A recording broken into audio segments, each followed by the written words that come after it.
It's the view from the Ninian on a Sunday night, and it's live. Finding a new intro there, Ben Price. How did you find it? It's good, unique, original. I think fair play. I've never heard anyone else do that. I've never heard anyone else do that. No, brand new. Brand new. Don't know where it came from. Just came to me out of nowhere. I think it's going to stick. I think it's going to work. Ben Price, it's Sunday night. How are you? I'm pretty bloody good, mate. Yeah, can't complain. How's your weekend been? Nice, yeah.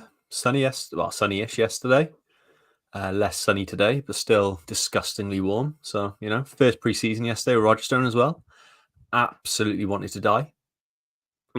I spent all day yesterday playing a football tournament, and the games were 14 minutes long, but I never want to do it again. I've got a sunburnt forehead. You might be able to see. It is looking a bit rosy, yeah. It's a bit red. I've got red neck, which is why I'm wearing a high collar. Don't know why I'm doing that. It's hot. But we're here. We're live. Harry Dickens says the boys are live, but it's sad. It is sad. We had other plans tonight to record a different podcast, but those plans have fallen through to be rearranged at another date. But with everything that's happened over the last few days, I think from Friday to yesterday to today, it's been somewhat of a roller coaster, hasn't it, Ben Price? Yeah, even for us, I think. When did the pod come out this week? Did we do it last Sunday? I think we did something last weekend, yeah. Yeah, so put that out, and yeah, it very quickly went out of date, and very quickly things changed and went a bit wild, even for us. Yeah. I wasn't expecting this week to go the way it's gone, I'll be honest. It's been, even by our standards, mad. Yeah, I mean, the obvious reason why we're here is the fact that Joe Ralls has left the club. It was announced yesterday that he will be departing at the end of his current agreement at the end of this month. Welsh Wiz says, "Hi guys, sad weekend. Joe will be missed. One of our own." There's also the Gareth Bale consortium news. There's also the fact the preseason starts tomorrow. There is a lot of goings on at the moment around the Cardiff City world. But let's start with the main thing, Ben Price, and that is that Joe Ralls is leaving the football club. 15 years. He came to us from, I think, Aldershot when he was 16. He's now 31. He's been with us before the kit turned red. He's been with us through the season from the League Cup final all the way through to today. He's been through everything with the club, hasn't he, Ben? Yeah, you go through his career. Sort of, I was having a read over his Wikipedia and stuff in preparation for this, and you're there going, Christ, I forgot his debut was under Malky Mackay. Yeah. I forgot he was like part of the squad that made it to the League Cup final in that season. It's crazy just how much has gone on under his time at the club. This bloke's seen one of the maddest periods of Cardiff City, and it probably feels like the end of an era with him departing because, what a bloke, what a player he's been for us. It's just been unbelievable. I'm gutted to see him go, to be honest. Yeah, a few comments coming in already. Ryan Hobbs says Ralls is a club legend, but fair play to BBM for making such a big call in his first week. Alan Hooper says, I wish they give the fans a chance to say goodbye to Ralls. He deserves a good send-off. It's William says, I think I've still got trauma from the last Gareth Bale links with our club. Don't give me hope. We'll get to the Gareth Bale stuff, but obviously we'll start with the Joe Ralls stuff. Obviously, Ben, if you're reading his statement, if you read Joe Ralls' statement, he says, I'd like to thank our new head coach, Brian Barry Murphy, for being completely honest with me. That's all I can ask for as a player. After our conversation, I'm really excited about the future of this football club and wish him and his team the best of luck for the upcoming season. Now, we don't know the ins and outs. We don't know the full reasons for this, but as Ryan Hobbs alludes to there's something gone on, isn't there, where Brian Barry Murphy's probably told Joe Ralls that he's not going to start every week. He's not going to feature as much as he might want to in this team. And that's probably why he's left, isn't it?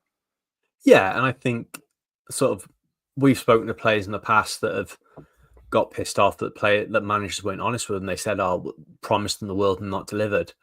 On one hand, you've got to fully respect that BBM has come in and has been open and honest with Joe Ralls. Said, look, by the sounds of things he said, you're not part of my plans. You're not going to play as much as you want. It might be best for you to move on.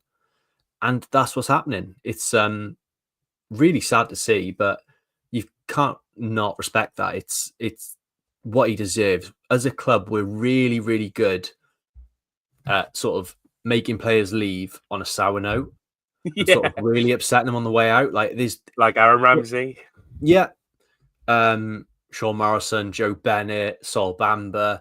There's a Mendes huge Lang. list of players that we've been of like really loyal, committed players to us that we've really managed to piss off as they leave the club and sort of gone behind their back. So I like that Brian was just upfront and said, "Look, you're not going to be part of this. It's best if you move on." I think that's the best way to be.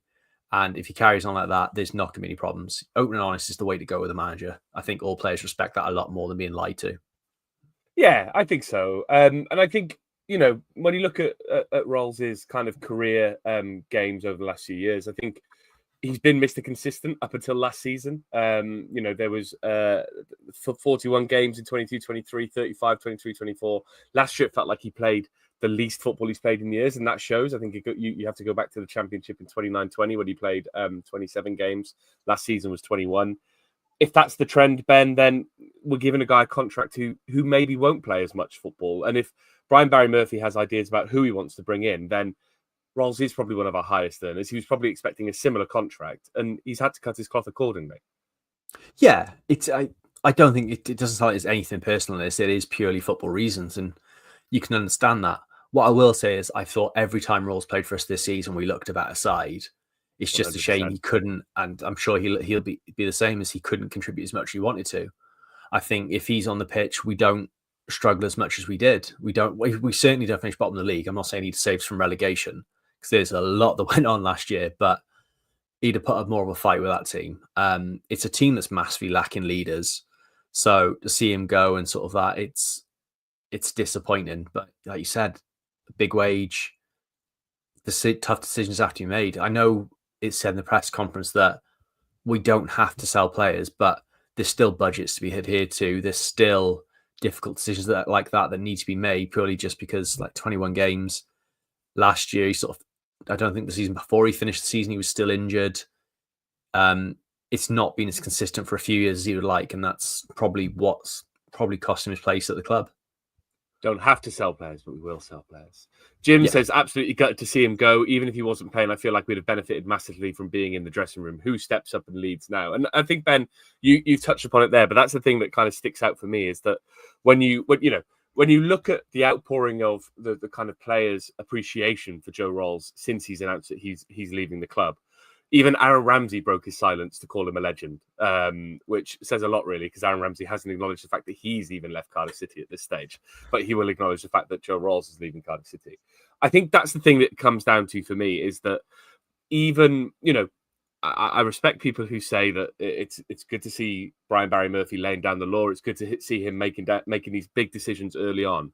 But we're going into a new season with a potential leadership vacuum. And I just think someone like Rolls, even if he's not playing every week, but around the dressing room, could have made BBM's life so much easier when it comes to kind of installing new ideas, getting ideas across new players and younger players. Isaac Davis, for example, said that I think Joe Ralls was his roomie when they were going away on tour games. That's the kind of relationship that Ralls has had with players younger and older. If Ramsey's saying he's a legend, Isaac Davis is saying he's a legend. He's kind of spanning the generational gap that's within that dressing room. With him going, with rumours around Callum O'Dowda, with talk of even people like Ryan Wintle. You can say what you want about Ryan Wintle, but he was a leader within that team 2 seasons ago, or the season before last, as it were. If those players go as well, if NG goes as well, then we really have a kind of vacuum of leadership within that team, don't we, Ben? Yeah, that's probably... You can say we need pace, we need centre-backs, all of that. I think in this squad, that's what we're crying out for. And you're spot on in saying it's a big call, that sort of departing Rolls. Chatting to a former player today, won't say who, but you'll see you in a few weeks, who's the first thing he said was there's such leadership gone from him within that. And someone that knows the club as well, 15 years at this club. He's, like we said before, he's been through everything. You want an introduction to what Cardiff City is and sort of someone that understands the club properly. Joe Ralls is that man. He's your go-to for it. I think he was the go-to even when he wasn't the captain. That's sort of where his leadership lays, was that he was Mr. Cardiff City in this generation.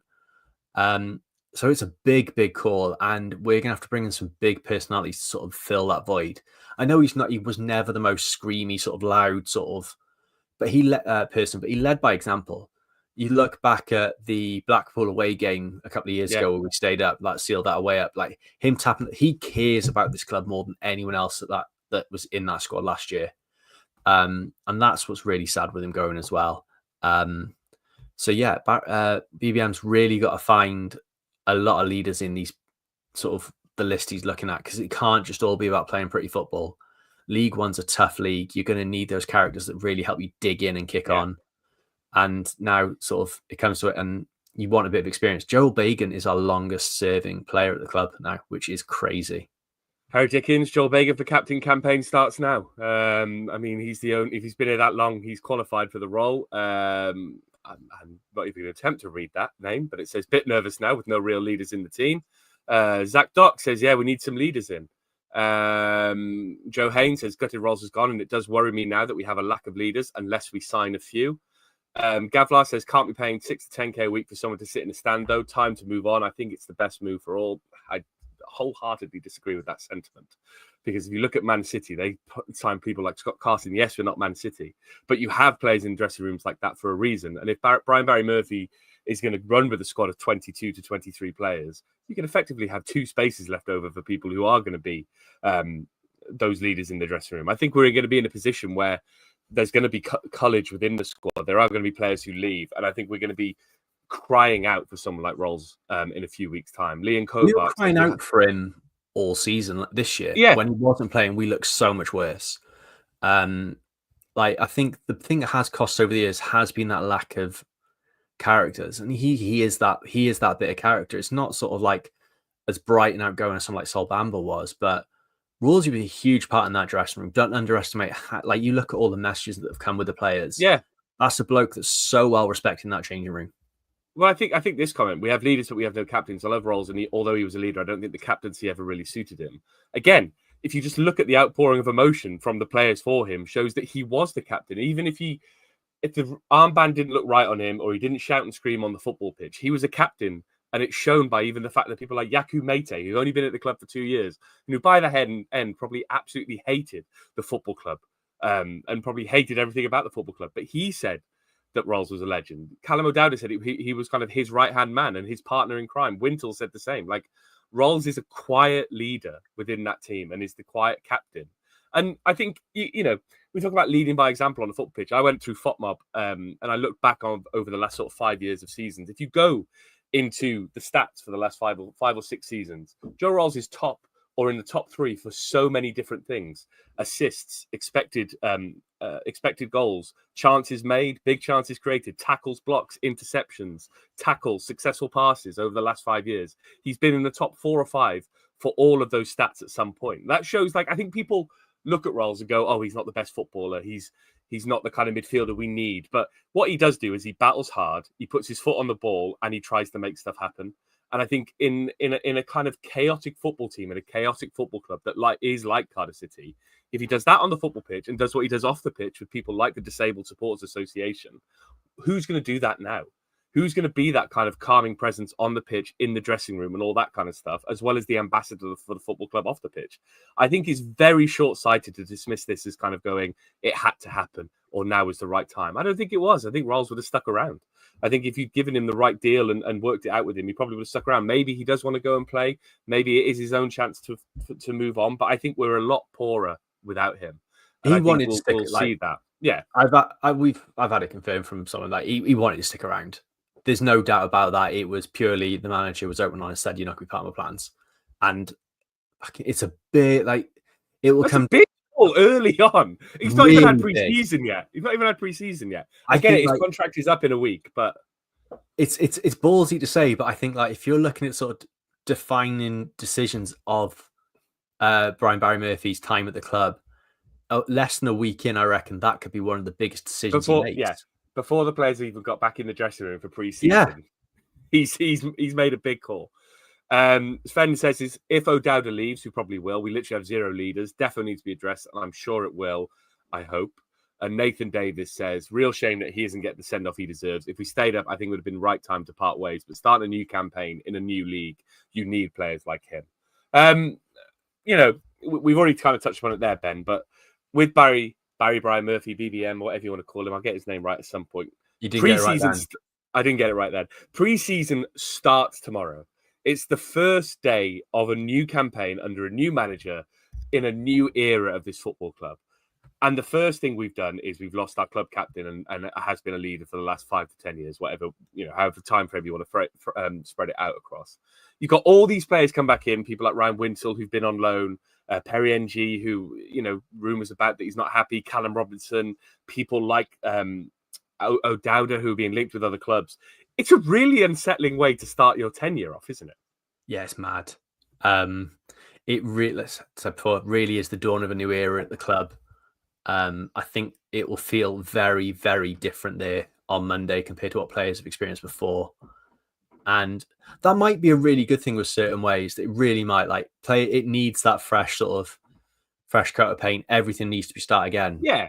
But it's going to be interesting to see how players adapt to that as well, I think. Going in with that and just the lack of someone there who's known the club this long, what's Bagan being at? Bagan's only 20. Is he 23, 24? I think Bagan it's like just over 6 years he's been involved at the football club. I saw a tweet about it earlier, but I'll have a look now. Which is mad. He's still young. He's only 23.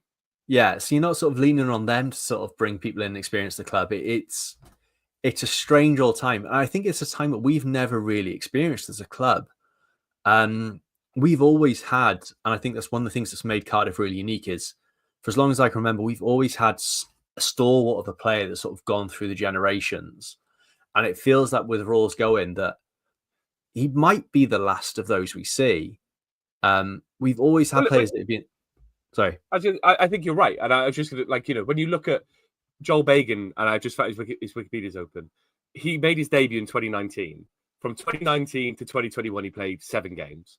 21-22, he played 26 games, and that was kind of like his breakout season.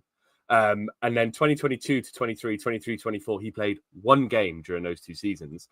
Last season, he did play a lot more, and I thought Bagan was one of our bright players last season. But if he's our then most experienced player 6 years, he could end up big at this club for the next 10 years if all things work out well for him. But he's not the same player as Sean Morrison or Joe Ralls, is he, Ben? He's not that kind of person who lives and breathes the club in the same way. Not yet. The other thing is that he's very young. He could become that, but he's not that player yet. And probably at a time where we need those players more than ever, he isn't that, which is harsh to say. But yeah, I think I'll post it now. Leon has put up a thing that I'm a bit concerned that BBM won't sign anyone over 25. It'll be difficult to find the proper ready-built leaders with that. And that's my fear with it as well, is I think BBM's going to bring in really technically good players. Yeah. And the sort of players I don't want to compare it to FIFA or whatever, but you play someone on FIFA, you sort of build a team around people that are really, really good. You never look at someone on FIFA and go, oh, well, they're shit, but they're a good leader. They're good around the dressing room. That's sort of my worry that sort of this team could turn into. I think as a club, we need those players.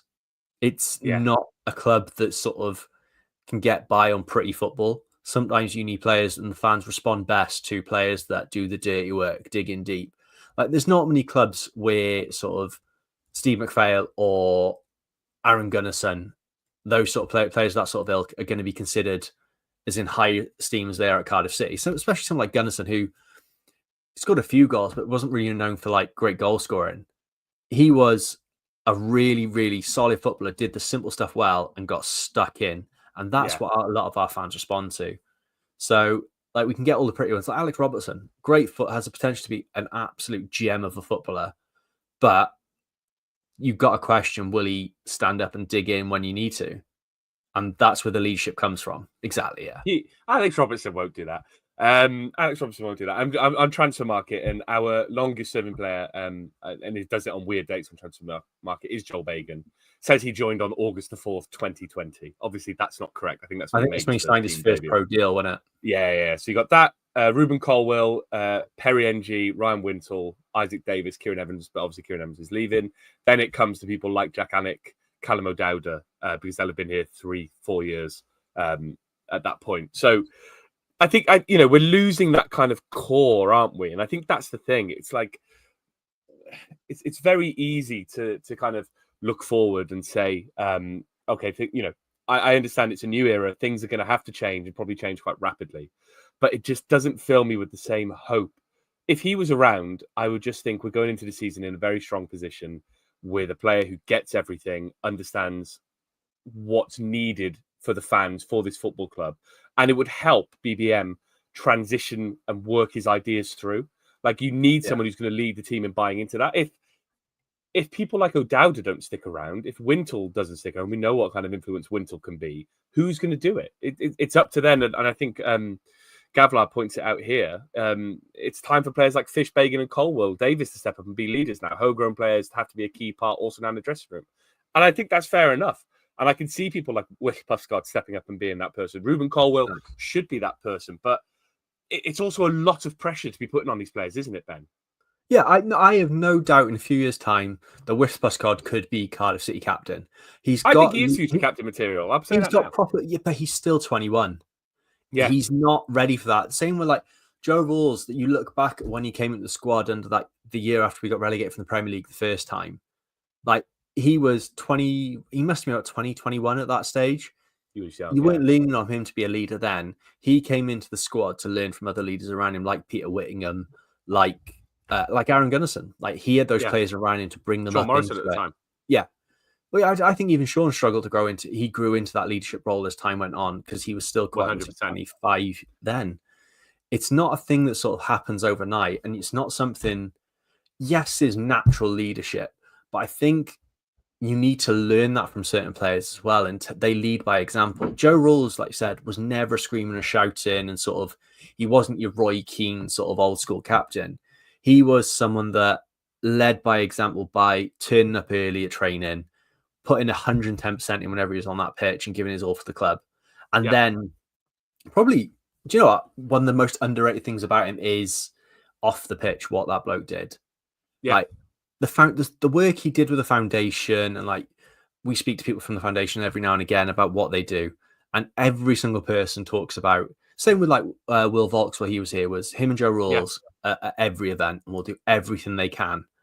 It's just unbelievable what he does. And that shows that's leadership in that he gives up his time. He doesn't grumble. He goes out and does it. He went over to Merthyr a while back when a young lad broke his leg. His old man put on Twitter about it. He saw on Twitter from his old man messaged Joe about it. And he went out, didn't question it. Took a bunch of City merch. Young lad, horrible leg break straight there. And that's leadership. That's character that sort of you don't get from just playing with people. It's being around people. That's how you learn.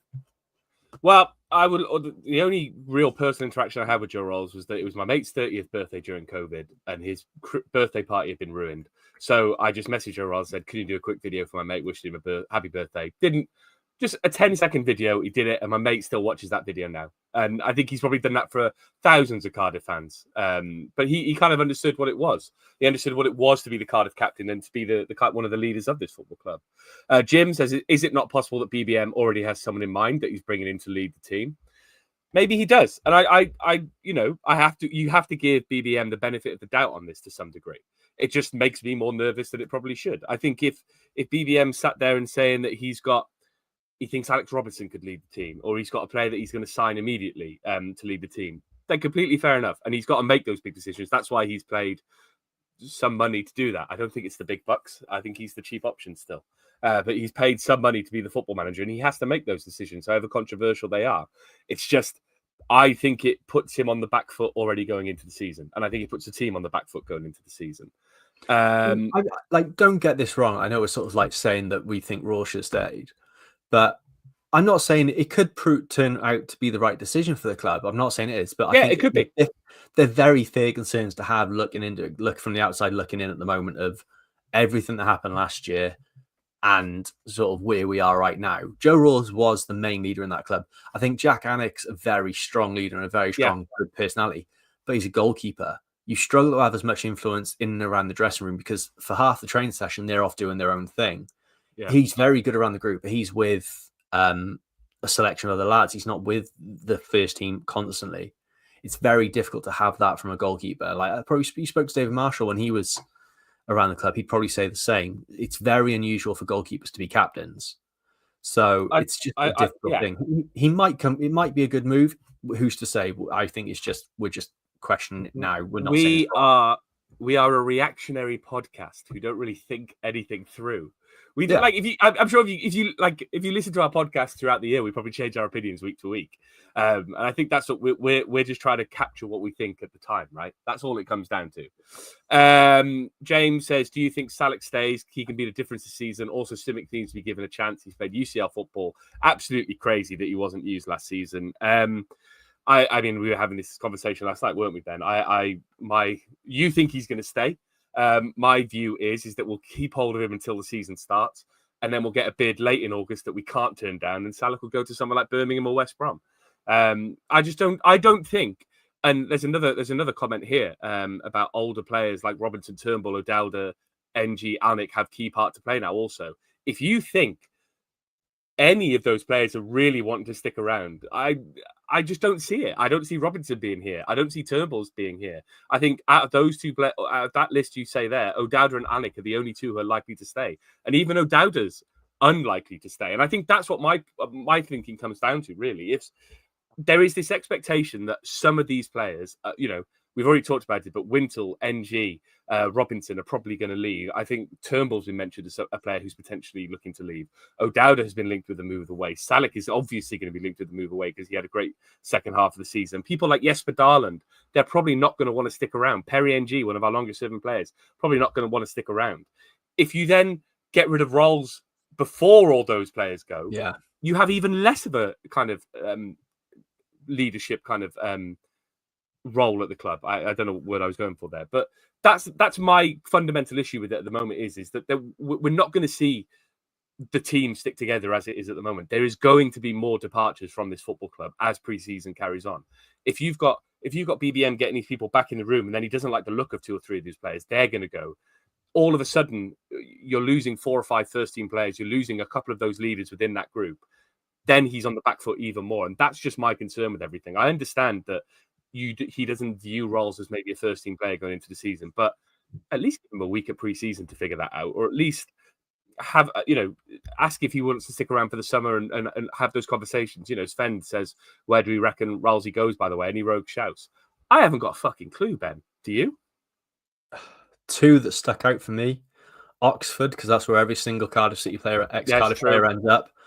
And I saw a Wrexham article sort of saying he's the right age. He's the right age, and he's a Phil Parkinson signing. Yeah. Honestly, it wouldn't surprise me at all if he ended up at Wrexham. He has a lot of qualities I think someone like Phil Parkinson would like. He's hardworking, he's committed, he's loyal. I made him sound like a spaniel then, and he's not. He's a footballer. Still. Doesn't make a mess when he eats. No, doesn't. Takes long walks. But yeah, I think, Wrexham would be a very, very good shout for him. I think he'd do well there. Yeah, I think he would do well. Gavlar says, BBBBBBB has said, though, that a lot of the first team will be sticking together, mind. It will be interesting. I think people have got, and this is just my view on things, I think BBM has to play a very cautious game when it comes to his press conferences. And I think he didn't say that the first team will be sticking together. He said that we don't have to sell players. And I think there's a very clear difference between saying we don't have to sell players and this squad will be sticking together. We don't have to sell players means that we're not in any financial need to sell players. But if you've got unhappy players who want to leave, you have to sell them at some point. Otherwise, you can have a toxic dressing room. And BBM can't risk that in his first 3 months at the football club. If you're a player like Salek, I'm not saying this is happening, by the way. I have no idea. But you've had the second half of the season that you had at Cardiff City in the Championship, where you scored, 7, 8, 9 goals. You were the shining light in a very, very bad football team that got relegated. You're 100% saying to your agent, have a look what's out there. See what football clubs are interested in me. O'Dowda's probably doing the same to an extent because he's at the age where he probably thinks he has a couple more years at Championship level before he really has to think about dropping down. Perry NG is constantly linked with moves away, and the way he was towards the end of last season suggested his head may have been turned, that his attitude wasn't right. Callum Robinson's done the very non-league thing of posting a video clip of his 24-25 season, which means, yes, come and sign me because I don't want to be here. And I'd like to think that some of those players aren't doing that. I'd like to think that people like Callum O'Dowda, who was a leader throughout last season, is going to want to stick around and kind of get us back to the rightful place. But if he's got the chance to move up to another level where he'll guarantee his inclusion in the Island team, for example, or be playing for promotion to the Premier League for one last tilt at the Premier League. You don't know what kind of clubs are interested in him. He's 100% going to want to do that. And I respect Brian Barry Murphy for saying that he doesn't have to sell players, but I just think not having to sell players is a very different reality to players wanting to stick around and players not wanting to move. And I think we're just going to have a squad of people who all think they can play at a higher level, despite everything that happened last season, Ben. Yeah, and I think there's certain players that are right to think that. You look, Callum Robinson had his best ever goal scoring season in a club that finished bottom of the Championship, and he spent half the season on the bench because he was injured.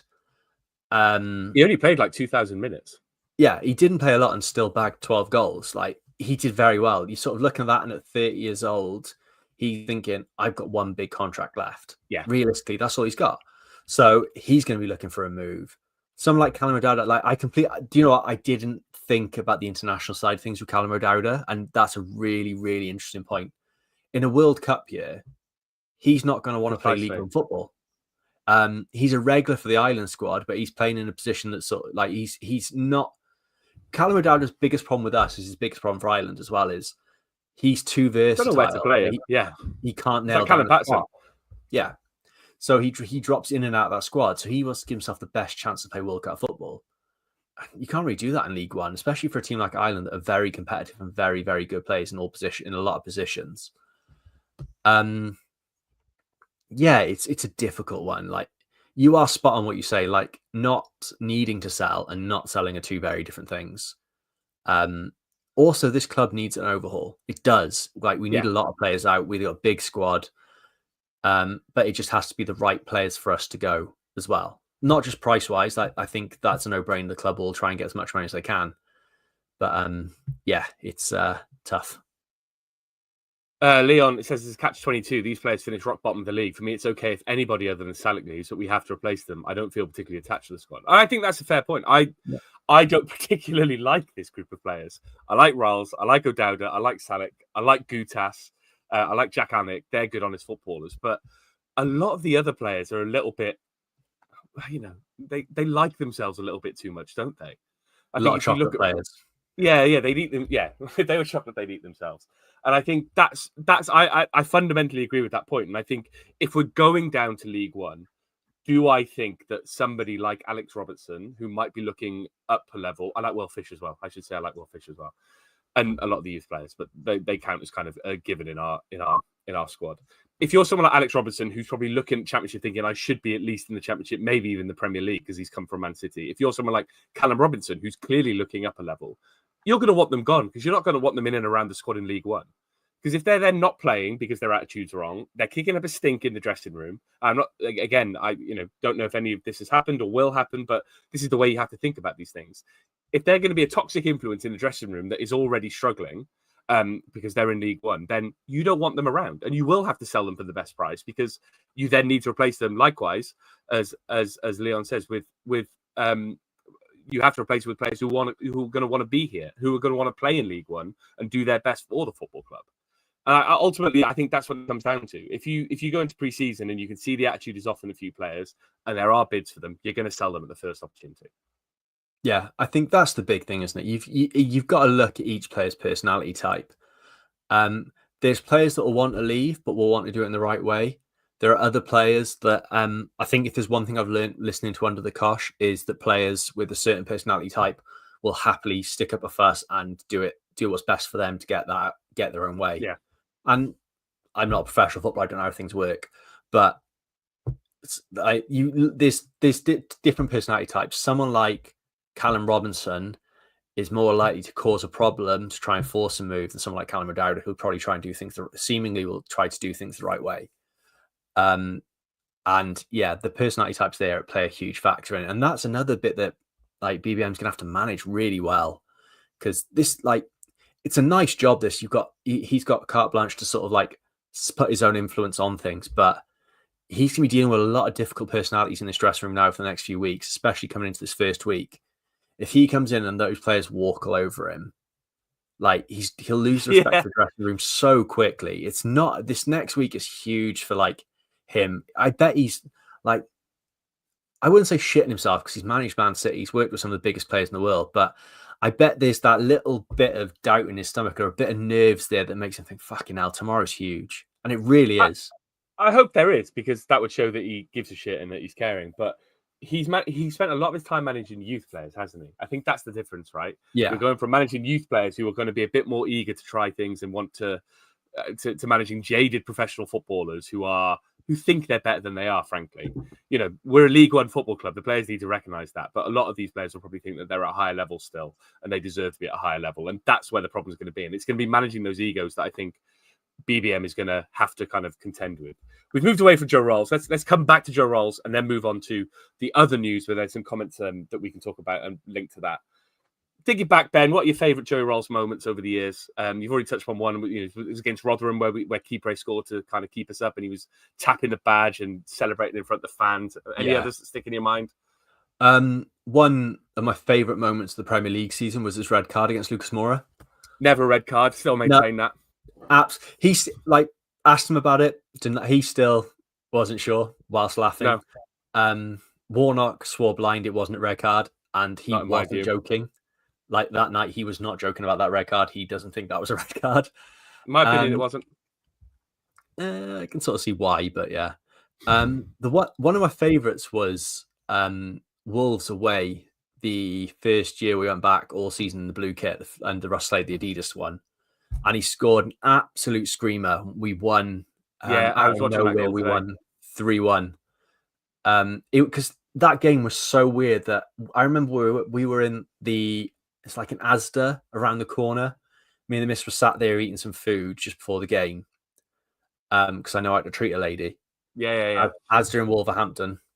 Beautiful. She 5 still stars married on a TripAdvisor, I've heard. She still married me. There's something wrong with her. But we were sat there, and then the news came out about the transfer embargo that we put under that day, because all of that time we think, right, we're signing Tony Watt's coming in. We're going to sign Tony Watt. Oh, of course, yeah. And that atmosphere turned so quickly when that note about the transfer embargo came up, and he made of what could have been a very difficult day a really enjoyable away day, especially in Molineux, which is a terrible away day at the best of times. Your knees are around your ears because the seats are so crap, and it's just not a good away end. But yeah, that one stands out, and his screamer against Fulham from the year before as well. Yeah, that was a great goal. I liked his tackle against Preston, I think it was last year. Yes. I really like his tackles more than anything. There was a great tackle against Birmingham in the season. We almost went down the first time. I still don't quite understand how he got the ball. There was a tackle against QPR, which for all the world looked like he was going to break his leg, but he somehow got up and carried on. And I think fighting Joe Allen, I think that's something we can all enjoy. You know, we beat them 3-0. Joe Allen clearly went for him, and Joe Ralls did not let it affect him. And I think Ash calling Joe Allen, get that weasel Joe Allen out of here, over commentary just really added to the moment. Leon says his preseason left-footed curler from the right in a friendly against Nice. I remember thinking that was his best ever goal. Didn't really mean much, mind. That was a cracker. Any other Joe Ralls memories and moments, drop them in the comments. What we also said, there's not going to be any preseason Joe Ralls screamers. There is. Well, that seems mad to me. Did he score one last season in preseason? Yeah, it was against Bristol Rovers. I think Ramsey scored one of those screamers. I can't remember. Last preseason, he definitely scored a belter, because it's become like somewhat of a tradition that he's scored an absolutely unbelievable goal in preseason. Obviously we've said goodbye to Joe Ralls. We've also said goodbye to Andy Rinomhota. That's a sad one as well, isn't it, Ben? Because I think Rinomhota came in. I was really excited about him as a signing. Reading fans seemed pretty gutted that he left. He didn't really get a fair look in the first couple of years. Went on loan to Rotherham, but last season was probably one of our highlighted players, wasn't he? Yeah, came in out of nowhere really, and sort of made that right back position his own. Another player that sort of in a really, really bleak season stood out and can leave with his head held high. And what he's been through off the pitch as well, like, had a stinker of a year, like personal wise, with like his brother dying in horrible circumstances. Yeah, really sad. Yeah, fair play to him. Like, if he wants, but sounds things, it's a case that he wants to be close to the home. He wants to try, like, and he's probably deserving of a championship move as well. It's a weird one. It'll be one of the most weird Cardiff City careers I can think of from a player that actually played. Came in as a midfielder, never really made that position his own. He started that first season well, didn't he? He played a few of the games, got an assist against Middlesbrough away that I thought that was going to be him kicking on, and then never really, as you say, kicked on from there. Yeah. Someone's just spotted it as well. Newport County preseason, Joe Ralls scored the worldie. So that was there we go. At least someone knows what they're doing. Ryan Chard says, "Where's Mr. Mustache?" Right here. I'm right here. Yeah. Andy Rinomhota, 22-23 season, 39 games. Andy Rinomhota, 23-24 season, 3 games. Last season, 30 games. And then obviously had his loan spell at Rotherham as well. I would like to see him stick around again because he was very versatile. Leon points out at times last season, Andy was the best one-on-one defender I think I've seen from playing for us. And he's right. There were times where he was unbeatable at right back. And there were other times where he didn't quite look like he knew where he meant to be. But that's fine because you've been converted into a right back. But we love a player who can play both midfield and right back, but I think he was the best one we've ever had. And I am sad to see him go. I'll be interested to see where he ends up. I didn't realise he was from Leeds originally. I thought he was from kind of the Reading way because I think that's where he spent his youth career potentially, and that's where we signed him from, but he's from Leeds. So it makes sense that he probably want to go back up north to be closer to his family. Right. Ben, you talked about it at the start. It's the roller coaster of a week last week. Let's go back up to the comment I saw about this earlier. Where has it gone? Unfortunately, until this ownership sells up, it's hard to see any true hope of this club turning things around, regardless of the manager and the squad. And from disappointment where Gareth Bale and his consortium of merry men was linked to Plymouth, sorry about that, Aaron King, it actually turns out he wanted to buy us all along. This kind of broke Thursday, Friday. David Ornstein, the oracle of football rumours, broke it via the New York Times / The Athletic. Apparently, the ownership and the consortium group has sent a letter of intent to the club around a month ago, or towards the end of May. Obviously, we have rejected it. But the fact that it's gone public now suggests that this story isn't over. Yeah. I'll be honest, I didn't see that happening on Thursday, Friday when it broke. You posted it in the chat, and I didn't really pay much attention to it. I just saw Gareth Bale linked with consortium to buy. I was like, it's just more on the ports. It's more on the Plymouth stuff. And then I sort of went back to it. I was like, a lot of people going mad on Twitter for this Gareth Bale stuff, like really not paying any attention to it. Then I went, oh, hang on, this is taking a turn. Yeah, it's crazy. That came absolutely out of nowhere. Interesting to see where it goes, and it's interesting that the timing of the leak as well. I don't think that was an accident. Oh, I mean, 100% not. Like, if you want something done, you go public with it, right? And you kind of pressure people that way. It's public lobbying 101. And I think the interesting thing about it is that I think the reaction from people shows that there is an absolute yearning for this to happen. And I think that's what they were aiming for, right? They weren't aiming to leak this for Vincent Tan to go, oh yeah, sorry, I missed that, ignored that letter. I'll come back to you now. They wanted to whip up a frenzy amongst the fans. And I think the initial reaction has just shown that this club is desperate for it. And I keep going back to it, really.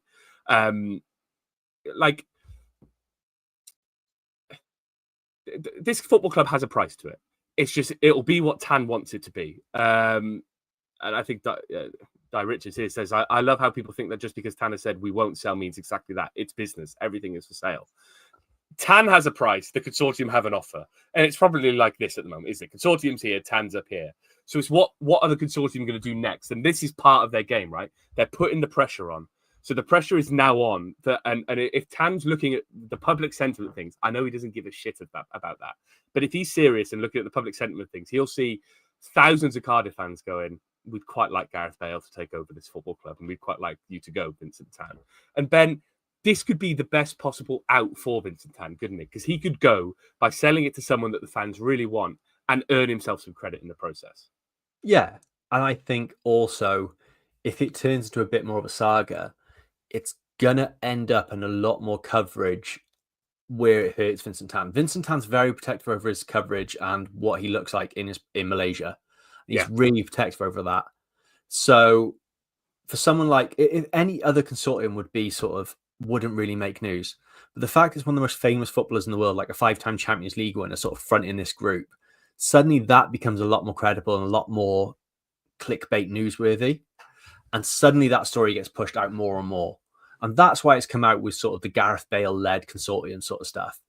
It's all designed to put pressure on Tan to look at this offer and sort of re-engage. Because like there's not a chance like that first offer was never going to be accepted. No, we all 100% know not. that. But the more pressure the fans put on Tan, the lower the price becomes. The more this story gets out and the more reputational damage it does, the lower that price becomes, because he'll need to get out to save himself, just to save his own face, because his PR is a huge part of his brand.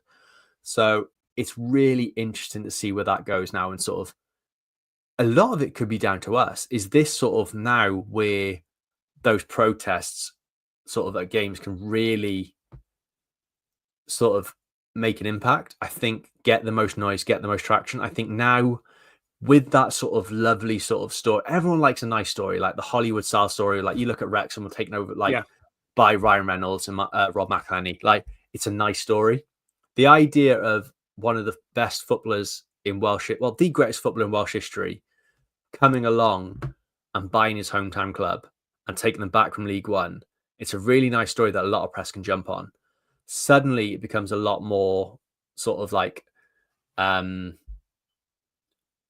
don't know what the word is, but like it becomes a lot more clickbaity, doesn't it? It becomes a nicer story. And that's where the pressure will come. And that's where fans need to act on, sort of push this rhetoric forward.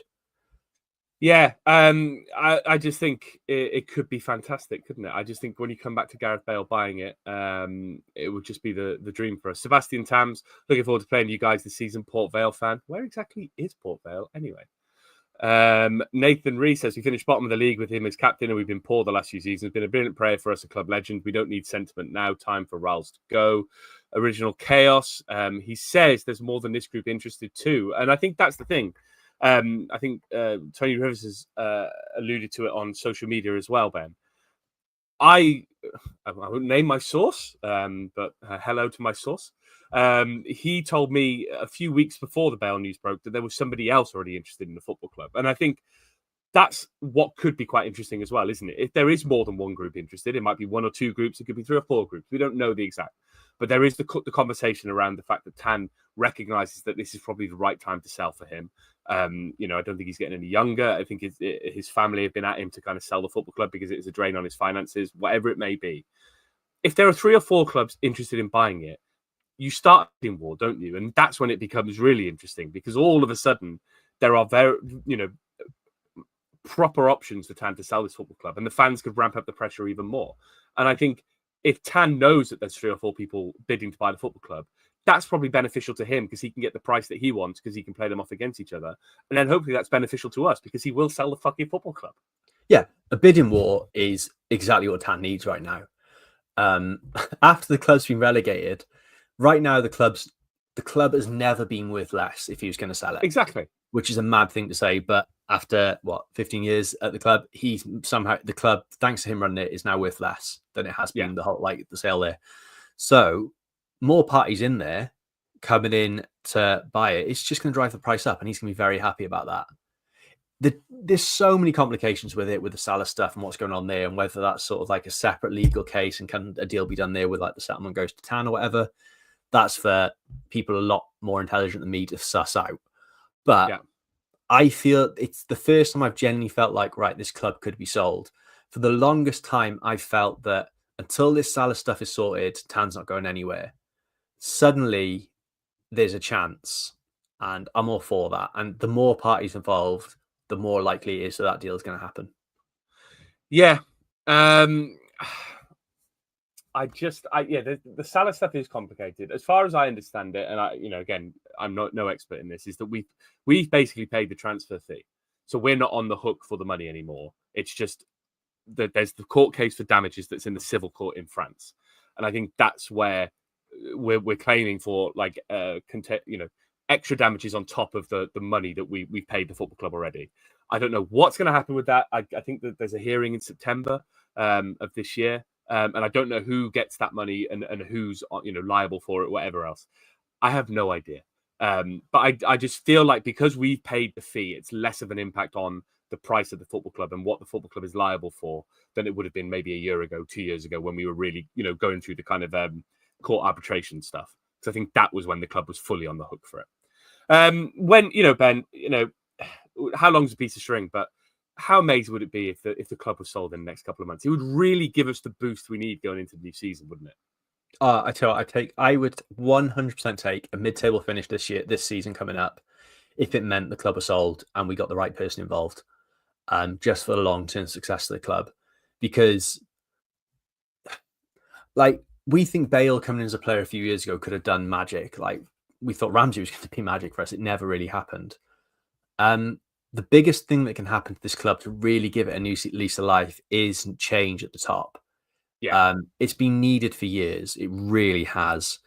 And for a while, I've not seen it out. So I've sort of been resigned to accepting that Tan's there. It is what it is. Perhaps we can change that. We might be able to get rid of Chew and Dalman, and sort of that will improve things. If we can get rid of all of them, that is the perfect scenario for this club, and relegation will have been worth it. Yeah.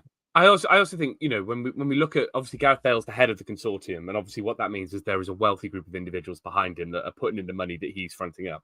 But when you look at the kind of stuff that Bale is involved with and has been involved with post-football, when it comes to running his own businesses, when he was in LAFC, meeting the people out there, when he's been involved, I think, with Visit Dubai and all that kind of stuff, he clearly knows his way around the world of business, which makes me think that the people behind him are serious business people. And they're going to have a lot of money to spend when they come into the football club. But that's probably getting ahead of ourselves, because as Nathan Rees points out, Tam will sell to someone other than Bale, despite the fans one last time. Leon says Bale will be pictured in a Newport hat doing the heart symbol at the Vale in a few weeks. And Leon follows up with, Tam will probably leave on a somewhat of a good note if he sells to someone like Bale, especially if it means Tam gets to say he turned down a bigger offer to accept Bale's offer. And Ben, that comes back to your point, doesn't it? It's about that public image. It's about that public relations war. If he can say something that puts him in the best light possible, saying, I knew I had to do right by the Cardiff fans, and sell the football club to someone who is from Cardiff and gets football wholeheartedly and can take this club to success, we're going to kind of clap Tan out the building at that point, aren't we? Yeah. And, I don't. This might sound contrary to a lot of people say, but there's not a part of me that thinks at any stage Tan has wanted to do wrong by this club. I think he's just made a lot of really shit decisions. And I just don't think he's a particularly good football businessman. He might be a good businessman, but he's not a good football businessman. Yeah, he's very good at selling dodgy chicken from a former country singer. What he's not good at is running a football club. And it's not a one-off either. You look at all his football clubs he owns; they're all in the shit. So yeah, I don't think there's any spite there. I think in an ideal world, Tan did well, and sort of it would be nice to see a bloke that's put as much money as he is, sort of given the hero's welcome and sort of like a hero send off. It would be really nice to do that and sort of say, shake his hand, say good luck to you. I hope you do really well with that if you do. But yeah, that's never going to happen now. There's been so much. There's too much water under the bridge. Yeah. So yeah, it's just he's got to go, and if he can go with some sort of shred of it wouldn't surprise me if it did happen to that Bale transfer. He comes out and says, "I turned down a bigger offer, even if it's not true." It wouldn't surprise me if they span that sort of story just to sort of give him that nice story, and good on him for it if that's what he does. But yeah, it could be one way to sort of salvage that little bit of credit he has with City fans, and people can look back and say, "Oh, it wasn't that bad in the end." Listen, as we've said in this podcast many times, us football fans are simple beings. We just want to be made to feel like we matter. When we talked about Mick McCarthy, he never applauded us, never did the Ayatollah. That would have gone so far in giving him some credit with the fans, and he never did it. And if Tan could just leave on some kind of good note, like you say, Ben, we'll look back at it and go, yeah. I mean, obviously, there's been some absolute horror shows. The red kit basically destroyed the fabric of this football club, and that should never be forgotten. But he tried his best at the end, and that's all that we can say, really. I don't think we should ever let him live the red kit down, because it has ruined so much of this football club. But if he can sell it to the right person, that will go some way to kind of papering over some of the cracks. To round off, obviously, preseason starts tomorrow. New training kits, new photos of the players. We'll be seeing the kind of players welcome back at the Vale, wash bags in hand, boots in whatever bag they could get from their flat, from their house, whatever it may be. As much as we are in League One, Reece Spear, second time in a week, we've done a live, and second time in a week, he's been late to the pity party, becoming a habit. This is your clock an hour behind? Yeah, it changed a while back. I can think of here. Yeah. Last week we started at 7, and you said it thought it was 8. This week we started at 8, and you somehow thought it was 9. Reese, check maybe the microwave's on the wrong time. I don't know. As much as we are going into League One, Ben, this is when things start getting exciting, isn't it? Yeah. There's like a couple of like my favorite traditions I'm looking forward to right now. One of them is going to be sort of people peering into pitches and trying to identify any like people that haven't been reported as sign-ins. Yeah, that's Love true. that. They're never right. I think the only time it was Who's right that arm? Yeah. What was the keeper? What's his name? From Newport. We got him from Newport. What's his name? Oh, Joe Day. Joe Day, yeah. Him coming in, I think, is the only one that people have ever got right. So I'm looking forward to that. And I think another one is, will we finally ditch the raspberry coloured training kits? I hope so. It's new training kit season. It's our last season with New Balance, as far as I understand. The contract was reported to be up until 2026, 4-year deal when we signed it. It'll be a new training kit. I kind of hope. I quite like the blue one from last year. I like the blue shirts; they were all right. But I think we're going to get a whole new training kit. The best training kit we've had from New Balance wasn't worn by players or like the management team. It was worn by the staff in the club shop. I don't know what. It was outstanding. It was absolutely outstanding. I can't remember, like, I can't describe it to you, but it was like a blue and sort of like black. It was so nice. You're going to have to go because obviously, when the contract's up next year, they'll be doing their kind of equipment sale stuff. Because I got loads of Adidas shit when that sold. Oh, that's class, base layers and all that kind of stuff. You'll have to go and just like rummage through the bins to try and find it. Oh, I will be there, and it's not far from work now either, so I will be down there trying to get as much as I can. Joe Day's career since leaving Cardiff, quite mental. He played one game for us all those years ago. And then he's been on loan at AFC Wimbledon, Bristol Rovers, signed for Newport County, on loan at Woking, on loan at Yeovil. Now he's goalkeeping coach and goalkeeper for Cheltenham, where he played 35 games last season. I didn't know that. Oh, he's back with Mike Flynn then, isn't he? Yeah, back with Mike Flynn, where we all want to be. Back with Mike Flynn in Peppermint Lounge. 2 pre-season games have been announced, Ben Price. Away at Yeovil, away at Notts County. Someone pointed out that people have been moaning about no home games. We can't have home games because of the Wales games in June. That's the way it works. The pitch needs time to repair. I don't think we can have a home pre-season game until at the very least early August. And even then, the league games will have started. Yeovil, Notts County, Ben. Will you be going to either of them? Yeah, I don't know about Yeovil, but I'm going to try and get to Notts County because it's a ground I've wanted to go to for years, never been to, and it's just a good away day. I think whoever's sort of picking these fixtures, away day-wise, so far has got them nailed. If they can get like a really, really good random Spanish team for the preseason in Spain as well, I think they're doing the fans right as this preseason because they're just good trips. We have got a game, haven't we? But they haven't announced the opponent. They haven't announced the team yet. No, it'll be whichever other foreign club that isn't Spanish will be in the area at the same time. Yeah, and if it's like a good random one, I'm all for it. Like we had in the last few years, that team that played Sundowns, yeah, and who like Club World Cup, Club World Cup, yeah. And then it was Hamburg. Was it Hamburg last year? Hertha Berlin, I think. Hertha Berlin. Let's hope we beat them 3-0. Yeah, let's hope that doesn't happen again because I hope we're not playing Genk because we'll end up back with Wolf Kanga. I can't believe he's on the move again. Fair play to him because, yeah, he scored 3 goals in 15 appearances for Zagreb. Is that all he scored? Wow. Yeah, and their fans are claiming it's the worst transfer they've ever had. Oh, my God. Yeah, it's not gone better. But someone said Orlando Pirates. Nice, yeah. All for that. Yeah. All for that. A New York Cosmos still a thing. If that happens, that'll be class. American League's on at the moment, mate. Get to know your league. It'll be a team who plays on the same calendar as us. It'll be a European team, like some random Portuguese team, something like that, and that'll be fine. Yeah, Belenenses, or however you say it. Not Belendis, Belenenses, however you say it from Portugal. And the final question, when do you think we'll see the first departures from this football club? Alex Robertson has already been linked with Portsmouth. Callum Robinson's been linked with Wrexham. When do you see the first player leaving, Ben? Was it transfer window reopens on the 1st of July, doesn't it? Yeah, I think it's when the Club World Cup's basically done. Yeah, so I think the day that happens, we'll see some departures confirmed, if not sooner. So I'd say 10 days till someone goes. 10 days. And who do you think it'll be first? Oh, big shout. Ethan Horvath. Oh, God, thank God.